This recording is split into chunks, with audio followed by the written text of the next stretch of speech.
So I've made my biggest decision yet in my game.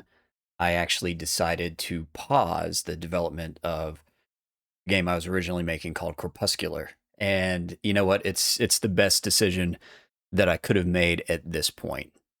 I want to thank you for following the journey here. It's been a wild ride. Yeah, I'm a new developer and I'm trying to develop my first game with zero experience, and that's what kind of leads into this video. So I started to create this game that was kind of my dream game, and it was a huge undertaking. I didn't think it was as big of an undertaking as I thought it was going to be.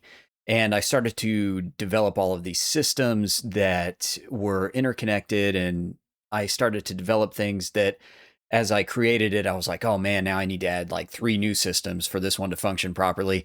And the game, it was getting very large and kind of discombobulated. And I made the decision about a week ago. I was like, you know what? I think that it's maybe not the right time to pursue this particular game at this time. So I decided to actually pivot and do something a little bit smaller, a little bit more manageable for my level of experience. And so I'm not quitting on my original game design and what I wanted to do, but I am going to pivot into something that is a little bit more manageable right now for where I'm at.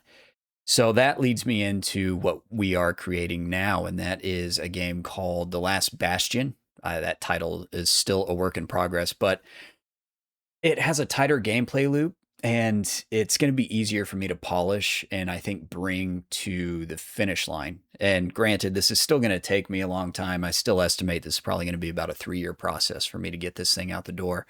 But I'm excited about it. It takes some elements from what I wanted my original game to be and kind of condenses it into something that is still fun and enjoyable, but less mechanics heavy.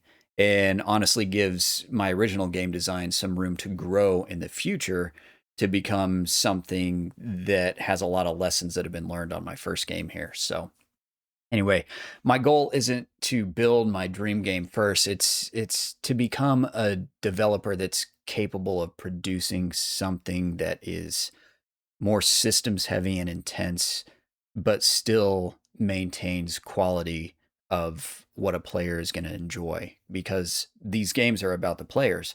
I want to create a game that I want to play. You know, I want to create a game that I want to sit back after it's finished and be like, you know what, I want to play a little bit of this game. So that's the goal of what we're turning this into. So my next thing that I need to do is I need to kind of finish the core game loop to test and make sure that my new design is actually going to function the way that I want it to.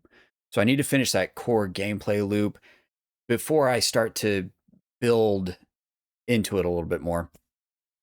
I haven't landed on an art style quite yet, so a lot of the stuff that I'm using now is just kind of placeholders.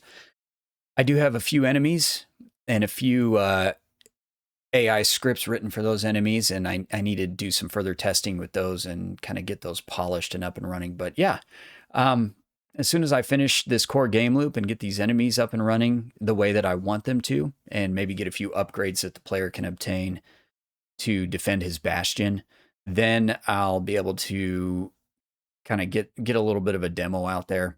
Not on like Steam or anything, but you know, a demo for other people to try that they can maybe give some feedback on. So yeah, I'm curious, you know, if you're into game development, have you ever had a moment where you've sat down with your game and you're like, wow, this is maybe a little bit more than I thought it was going to be, and I don't know if it's the right time to do this. It'd be interesting to hear some of your stories about some projects that you've pivoted away from, or maybe even just walked away from entirely, and why you did that.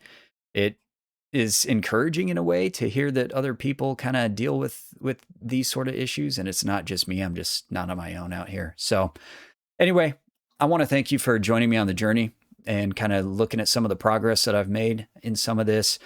I'm always open to encouragement, obviously. I'm always open to suggestions.